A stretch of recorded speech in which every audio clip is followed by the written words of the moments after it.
ইহুদি ব্যক্তি তার স্ত্রীকে বলল যে 12 রবিউল আউয়াল নবীজির আগমন উপলক্ষে এই সওদাগর কি করেন, প্রত্যেক বছর মিলাদের মাহফিল করান। ওই ইহুদি ব্যক্তি যখন তার স্ত্রীকে এই কথাটুকু বললেন, তখন স্ত্রী মনে মনে ভাবলেন যে আমি তো প্রত্যেক বছর মিলাদের আলোচনাগুলো শুনি না, আমি শুধু জানি ওই সওদাগর প্রত্যেক বছর মিলাদের মাহফিল করান এবং বাহিরের দেশ থেকে আলেম উলামা নিয়ে ওয়াজ করান। তখন ইহুদি মহিলা ব্যক্তি তিনি মনে মনে ভাবলেন যে প্রত্যেক বছর যেহেতু সওদাগর সাহেব এই মিলাদের মাহফিল করান, আলেমরা তার নবীজির সম্মান গায়, এবার আমি একটু যখন মিলাদুন নবী আসবে তখন আমি মিলাদুন নবীর আলোচনা শুনবো। সুবহানাল্লাহ। ওই ইহুদি ব্যক্তি মহিলা বলতেছে যখন সওদাগরের মিলাদের মাহফিল হবে তখন যে আলেমরা আসবে তারা যে এসে আমার নবীজির উপর সম্মান নিয়ে আলোচনা করবেন, ওই ইহুদি মহিলা বলতেছে আমি দেখব তারা নবীজির যে এত সম্মান গাইতেছে, এত সুন্দর আয়োজন করতেছে, আমি দেখব তারা আসলে মাহফিলে গিয়ে কি বলে নবীজির নামে। সুবহানাল্লাহ পড়বেন না? যেই কথা সেই কাজ। যখন সওদাগরের বাড়িতে পবিত্র ঈদে মিলাদুন নবী সাল্লাল্লাহু আলাইহি সাল্লামের আয়োজন হলো, প্রত্যেক বছরের ন্যায় এই বছরও সুন্দর করে লক্ষ লক্ষ টাকা খরচ করে আয়োজন হলো এবং বাহিরের দেশের আলেমরা ইহুদি সওদাগরের বাড়ির মধ্যে এসে মাহফিলের আলোচনা করতেছেন, এত সুন্দর সুন্দর আমার নবীজির সিফাতের বর্ণনা করতেছেন, আমার নবী সৃষ্টি কিভাবে হয়েছেন, আমার নবী দুনিয়ার মধ্যে কিভাবে আগমন করেছেন, আমার নবী গায়েবের খবর দেনেওয়ালা, তিনি কিভাবে সৃষ্টি হয়েছেন, তার শুরু থেকে হযরত আব্দুল্লাহ রাদিয়াল্লাহু তাআলা আনহুর পৃষ্ঠের মধ্যে কিভাবে এসেছেন, আলেম ওলামারা সেই বর্ণনাগুলো করতেছেন। সুবহানাল্লাহ পড়বেন না? আলেম ওলামারা আমার নবীজি কিভাবে সৃষ্টি হয়েছেন সেগুলো বর্ণনা করতেছেন। এখন রাতের বেলা যখন মাহফিল হচ্ছে, ওই ইহুদি মহিলা তো ওয়াজ শোনার কথা ওনাদের, তখন তিনি কি করলেন, তিনার স্বামীকে তিনি ঘুম পাড়াইয়া দিলেন। কারণ তিনার স্বামী ইহুদি, সে মহিলাও কি ইহুদি। এখন যদি স্বামী জানতে পারে যে তার স্ত্রী মুসলমানদের ওয়াজ নসিহত শুনতেছে, হয়তো ওই স্ত্রীর উপর কি করবে, নির্যাতন করবে। এজন্য ওই ইহুদি মহিলা তার স্বামীকে ঘুম পাড়াইয়া দিলেন। ঘুম পাড়াইয়ে বারান্দায় চলে আসলেন। বারান্দায় চলে এসে জানালা খুলে দিয়ে যখন তিনি ওয়াজ শুনতেছেন, কি শুনতেছেন? ওয়াজ শুনতেছেন কার? আমার রাসূল পাক সাল্লাল্লাহু আলাইহি সাল্লামের যখন সিফাতের বর্ণনা শুনতেছেন, যে আলেমরা এসে ওয়াজ করতেছেন, তারা আমার নবীজির সম্মান নিয়ে অনেক সুন্দর সুন্দর আলোচনা করতেছেন। এক পর্যায়ে আলোচনা করতে করতে করতে যখন ওই ইহুদি মহিলা ওয়াজ শুনতেছে, যখন আমার নবীজির সিফাতের বর্ণনা শুনতেছে, তখন ওই ইহুদি মহিলা যখন আস্তে আস্তে ওয়াজ শুনতেছে, তখন তার ঘুম চলে আসলো। এখন ওই ইহুদি মহিলা ঘুমের মধ্যে স্বপ্নে দেখতেছেন। সুবহানাল্লাহ পড়বেন না? ওই ইহুদি মহিলা কি দেখতেছেন? স্বপ্নে দেখতেছেন। আমরা যদি এখন ঘুমে যাই, অনেক ধরনের অনেক স্বপ্ন দেখি, কোনোটা বাস্তব হয়, কোনোটা অবাস্তব হয়। ওই ইহুদি মহিলা যখন ঘুমের মধ্যে স্বপ্নে দেখতেছেন, মদিনা শরীফ থেকে একটি সিংহাসন কোন দিকে আসতেছেন, তার এলাকার দিকে আসতেছেন। যখন ওই এলাকার দিকে আসতেছে, সিংহাসনটা যে দিক দিয়ে আসতেছে, ওই পুরো এলাকাটা নূরে আলোকিত হয়ে গেছে। বলেন সুবহানাল্লাহ। এখন ইহুদি মহিলা স্বপ্নে দেখতেছেন, সিংহাসনটা যখন আসতেছেন, আস্তে আস্তে আস্তে আস্তে ওই যে সওদাগর সাহেব তার বাড়ির মধ্যে মিলাদুন নবী মাহফিল করতেছে, সওদাগর সাহেবের বাড়ির মধ্যে ওই সিংহাসনটা এসে নামলো এবং যত মুসলমান ছিল ওই মাহফিলের মধ্যে, যত মুসলমান ওই মাহফিলের মধ্যে ছিল, সিংহাসনে যে ব্যক্তি বসা আছেন, যখন সিংহাসনটা নামলো, সকলে মিলে ওই ব্যক্তির কদম মুবারকে কদম বুসি করতে লাগলো। বলি না সুবহানাল্লাহ। যখন ওই ব্যক্তি সিংহাসন নিয়ে নামলো, ইহুদি মহিলা দেখতে পাইতেছে ওই মাহফিলের মধ্যে যত মুসলমান ব্যক্তিগণ ছিলেন, তিনারা সবাই ওই ব্যক্তির কদম মুবারকের মধ্যে কদম বুসি করতেছে। এখন ইহুদি মহিলা যখন স্বপ্নে দেখতেছেন, তখন তিনি বলতেছেন, হে মুসলমানগণ, হে সওদাগরের বাড়ির লোকগণ, তোমরা যে এই লোককে কদম বুসি করতেছ, পায়ের মধ্যে পা ধরে সালাম করতেছ, এই ব্যক্তিকে এত নূরান্বিত চেহারার মানুষ আমি তো আর কখনো দেখি নাই। ওই ইহুদি মহিলা যখন বলল, তখন ওই মুসলমানগণ বললেন, হে ইহুদি মহিলা, তোমার এখানে কাজ কি? তুমি তো একজন ইহুদি মহিলা, তুমি আমাদের মুসলমানের এখানে কেন এসেছ? ওই ইহুদি মহিলারা বলে, মুসলমান ভাইরা, তোমরা আমাকে একটু বলো না ওই ব্যক্তিকে। যখন বললেন, যখন মুসলমান বললেন, ইনি আর কেউ নন, এই সওদাগর সাহেব যা স্মরণে পবিত্র ঈদে মিলাদুন্নবী সাল্লাল্লাহু আলাইহি সাল্লামের মাহফিল করেন, যা স্মরণে আজকে এই লক্ষ লক্ষ টাকা খরচ করে তিনি আয়োজন করেছেন, তিনি আর কেউ নন, তিনি হলেন আমার নবী মুহাম্মদুর রাসূলুল্লাহ সাল্লাল্লাহু আলাইহি সাল্লাম। ওই সিংহাসনের মধ্যে কে ছিলেন? আমাদের রাসূল মুহাম্মদুর রাসূলুল্লাহ সাল্লাল্লাহু আলাইহি সাল্লাম। যখন সকলে কদম বুসি করতেছেন, তখন ওই মহিলা বললেন, আমি একটু রাসূলকে সালাম দিতে চাই। সুবহানাল্লাহ পড়বেন না? ওই ইহুদি মহিলা কি করতে চান? আমার নবীকে সালাম দিতে চান। তখন মুসলমানগণ বললেন, তুমি তো ইহুদি, তুমি কিভাবে সালাম দিবা? যখন এই কথা বলতে দেরি, আমার নবীর সিংহাসনটা ওই ইহুদি মহিলার দিকে ঘুরে গেল। সুবহানাল্লাহ পড়বেন না? দেখেন, যারা আশিকে রাসূল, যাদের ভিতরে নবীজির প্রেম মোহব্বত আছে, তারা হয় মদিনা দেখতে চায়, মদিনা যাইতে চায়, আর নাইলে কলবের মধ্যে মদিনা আনতে চায়। ঠিক কিনা? ওই ইহুদি মহিলার ভিতরে নবীর প্রেম জাগ্রত হয়ে গিয়েছে। ইহুদি মহিলাগুলো সব স্বপ্নে দেখতেছেন। কিসে দেখতেছেন? স্বপ্নে। আরেকটা কথা বলে রাখি, আমার রসুলকে যদি কেউ স্বপ্নে দেখে, তাহলে সে মিথ্যা দেখে না। কারণ শয়তান সকল কিছু সুরত ধরতে পারে, আমার রসুলের সুরত ধরতে পারে না। তাহলে ইহুদি মহিলা যা দেখতেছেন, স্বপ্নে দেখতেছেন, হাকিকতে তা বাস্তব। হাকিকতে তা কি? বাস্তব দেখতেছেন। ওই ইহুদি মহিলা যখন মনে মনে আশঙ্কা করলো এবং মুসলমানদেরকে বলল, আমি একটু নবীজিকে সালাম দিতে চাই, বলতে দেরি আমার নবীজির সিংহাসনটা ওই ইহুদি মহিলার দিকে ফিরে গেল। এবং যেই মাত্র ফিরে গেল, ওই ইহুদি মহিলা সাথে সাথে দূর থেকে সালাম দিয়ে দিলেন। এখন আমার নবীজি যখন সালাম শুনছেন এবং আমার নবী সালামের উত্তর দিয়েছেন, সুবহানাল্লাহ পড়বেন না? এখন ইহুদি মহিলা ডাক দিয়ে বলে, ইয়া রাসূলুল্লাহ, ইয়া হাবিবাল্লাহ, নবী গো, আমি তো একজন ইহুদি মহিলা, আমি তো একজন বেঈমান। আমি দূর থেকে আপনাকে সালাম দিয়েছি, আপনি কিভাবে বুঝলেন? আমি তো ইহুদি, আপনি আমার সালাম কেন নিয়েছেন?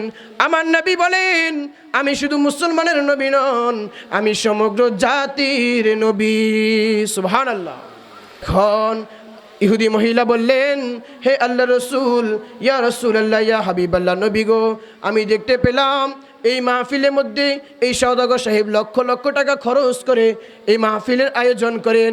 ইয়া রাসূলুল্লাহ, ইয়া হাবিবাল্লাহ, নবী গো, আমি যখন মনে মনে আশা আকাঙ্ক্ষা করলাম, আমি আপনার ওয়াজ মাহফিল যে সম্মানগুলো বর্ণনা করে আলেমরা, আমি সেগুলো শুনবো।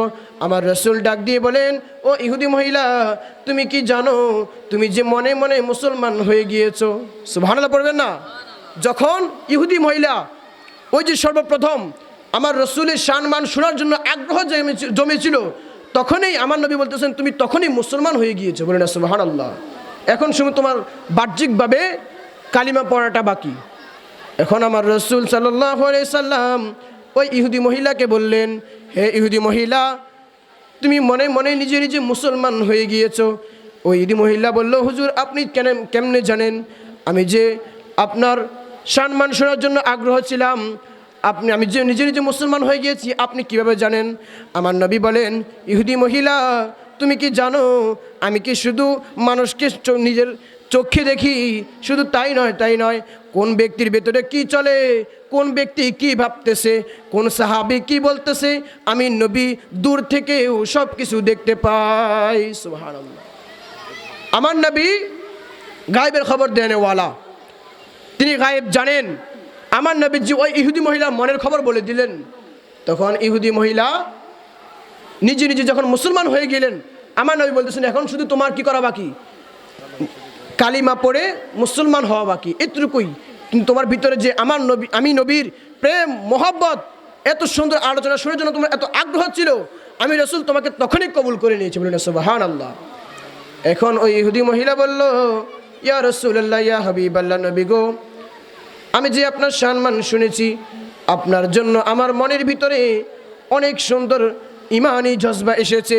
ইয়া রাসূলুল্লাহ, ইয়া হাবিবাল্লাহ, নবী গো, আমি আপনার কথা শুনবো, আমি আপনার কালিমা গ্রহণ করব, আমি সম্পূর্ণ মুসলমান হব, তবে একটি শর্ত আছে। সুবহানাল্লাহ পড়বেন না? দেখেন, আমার রসুলকে ইহুদি মহিলা কি দিচ্ছে? শর্ত দিচ্ছে। ইয়া রাসূলুল্লাহ, ইয়া হাবিবাল্লাহ, নবী গো, আমি মুসলমান হব তখন। কখন? আমি একটা শর্ত আছে আমার, যদি আপনি শর্তটা আমার মানেন। বলে, তোমার শর্ত কি, তুমি বলো। ওই ইহুদি মহিলা আমার রাসূল পাক সাল্লাল্লাহু আলাইহি সাল্লাম কি বললো? ইয়া রাসূলুল্লাহ, ইয়া হাবিবাল্লাহ, নবী গো, যখন এই সওদাগর সাহেব এত লক্ষ লক্ষ টাকা খরচ করে এই মিলাদের মাহফিলের আয়োজন করে, তিনার তো অনেক টাকা, তিনার তো অনেক ধন সম্পদ, এই জন্য আপনি তার মাহফিলে এসেছেন। ইয়া রাসূলুল্লাহ, আমি ইহুদি মহিলা তো অনেক গরিব, আমার টাকা পয়সা নাই, আমি যদি ছোট্ট পরিসর একটা মাহফিল করি, আমি যদি মিলাদুন নবীর আয়োজন করি, আপনি আমার ঘরে আসবেন কিনা? সুবহানাল্লাহ পড়বেন না? ওই ইহুদি মহিলার আকাঙ্ক্ষা কি এখন? রসুলকে দাওয়াত দিয়ে ঘরে আনা। বলতে সওদাগর সাহেবের তো অনেক টাকা, সওদাগর সাহেবের লক্ষ লক্ষ টাকা, তিনি এত লক্ষ লক্ষ টাকা খরচ করে মাহফিল করান, কিন্তু আমি ইহুদি মহিলার তো এত টাকা পয়সা নাই, আমি গরিব। তখন আমার রাসূল পাক সাল্লাল্লাহু আলাইহি সাল্লাম বললেন, হে ইহুদি মহিলা, তুমি কি মনে করেছো যারা শুধু বড় লোক, যাদের লক্ষ লক্ষ টাকা আছে, আমি কি শুধু তাদেরকে ভালোবাসি আর কাউকে ভালোবাসি না? আমার রাসূল পাক সাল্লাল্লাহু আলাইহি সাল্লাম ওই ইহুদি মহিলাকে বললেন, হে ইহুদি মহিলা, শোনো, আমি শুধু বড় লোকদের নবী নই, আমি শুধু ধনীদের নবী নই, আমি নবী গরিবদেরকে বড্ড ভালোবাসি। সুবহানাল্লাহ পড়েন না? আমার নবী যারা মধ্যস্তর আছে, গরিব আছে, আমার নবী তাদেরকে বেশি পছন্দ করেন। কেন? আমার নবী তাদেরকে নিয়ে কাল কিয়ামতের ময়দানে হাসর নাসর করবেন। বলেন না সুবহানাল্লাহ। এখন ওই ইহুদি মহিলার দাওয়াত আল্লাহ রাসূল কবুল করলেন। এগুলো সব কিছু ইহুদি মহিলা স্বপ্নে দেখতেছেন। কিসে দেখতেছেন? স্বপ্নে। এখন যখন আস্তে আস্তে স্বপ্নে দেখলেন, যখন আমার রাসূল পাক সাল্লাল্লাহু আলাইহি সাল্লাম তার দাওয়াত কবুল করলেন, ওই ইহুদি মহিলা সাথে সাথে আমার নবীজির সাথে স্বপ্নের মধ্যে কালিমা পড়ে মুসলমান হয়ে গেলেন। সুবহানাল্লাহ। এখন যখন তিনি কালিমা পড়ে স্বপ্নের মধ্যে মুসলমান হলেন, তখন তিনার আস্তে করে ঘুমটা ভেঙে গেল। এখন তিনি দেখতেছেন, ইহুদি মহিলা দেখতেছেন, তিনি যেভাবে স্বপ্নের মধ্যে স্বপ্ন দেখতেছেন, তিনি যে কালিমা পড়ে মুসলমান হলেন স্বপ্নের মধ্যে, তিনি এখনও দেখতেছেন তার মুখ দিয়ে। যখন তিনি ঘুম থেকে স্বপ্নে ভেঙে গেল, ঘুম থেকে ভেঙে গেল, তখন ওই ইহুদি মহিলা দেখলো তার মুখ দিয়ে এখনও কালিমা জারি হচ্ছে। সুবহানাল্লাহ পড়বেন না? আমার রাসূল পাক সাল্লাল্লাহু আলাইহি ওয়াসাল্লাম যখন তিনাকে কালিমা পড়ে মুসলমান বানাইলেন, ওই ইহুদি মহিলা যখন ঘুম ভাঙলো, ওই ইহুদি মহিলা দেখতে পাইল এখনও তার মুখের মধ্যে, তার জবানের মধ্যে কালিমা জারি হচ্ছে। এখন তিনি, ওই ইহুদি মহিলা ভয়ে ভয়ে চুপ করে থাকার চেষ্টা করতেছেন, কিন্তু পারতেছেন না। কেন? তার স্বামী ইহুদি, তার স্বামী যদি জানতে পারে আমার স্ত্রী মুসলমান হয়ে গিয়েছে, আমার স্ত্রীর মুখের মধ্যে কালিমা শরীফ পড়তেছে, তাহলে স্বামী হয়তো তার উপর অনেক নির্যাতন করবে।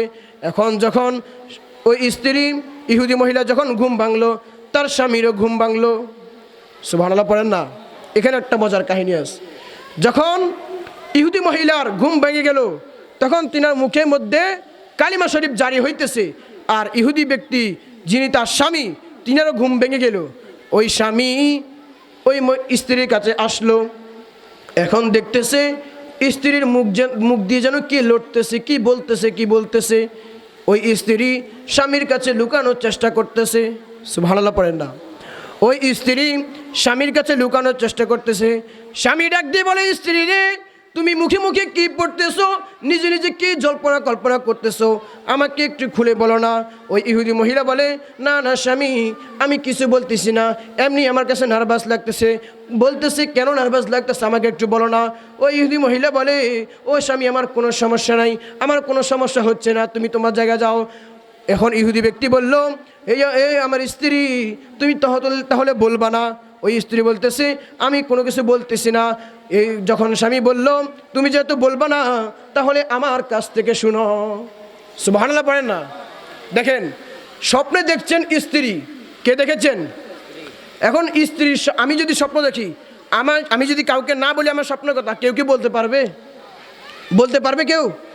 এখন ইহুদি মহিলা যখন স্বপ্ন দেখলেন, যখন তিনার ঘুম ভেঙে গেল, স্বামী যখন আসি তার থেকে খবর নিল যে তুমি কি বলতেছো, তুমি মুখে দিয়ে তোমার ঠোঁট লড়তেছে, তুমি কি বলতেছো আমাকে একটু বলো। তখন ইহুদি মহিলা বলল না যে আমার কিছু হয় নাই। যখন স্বামী দেখলেন তার মুখ লড়তেছে, তখন ওই স্বামী বললেন তুমি যেহেতু বলবে না তাহলে আমার কাছ থেকে শুনো। সুবহানাল্লাহ। ওই স্বামী ডাক দিয়ে বলল, ও আমার প্রাণের স্ত্রী, তুমি শোনো, তুমি গত রাতে মাহফিলের মধ্যে স্বপ্নে দেখতেছো, মাহফিলের মধ্যে একটি নুরানি সিংহাসন আসলো, ওই ব্যক্তির সম্পর্কে তুমি জানতে চাইলে, মুসলমানরা তোমাকে জানাইলো, ওই নবীজির প্রতি তোমার প্রেম মোহব্বত সৃষ্টি হইল। যখন তোমার প্রেম মোহব্বত সৃষ্টি হইল তখন তুমি নবীজিকে সালাম দিয়েছ এবং তুমি কালিমা পড়ে মুসলমান হয়েছ। শুধু তাই নয়, তুমি ওই ব্যক্তির কালিমা পড়ে যখন মুসলমান হয়েছ, ওই ব্যক্তিকে তুমি দাওয়াত দিয়েছ।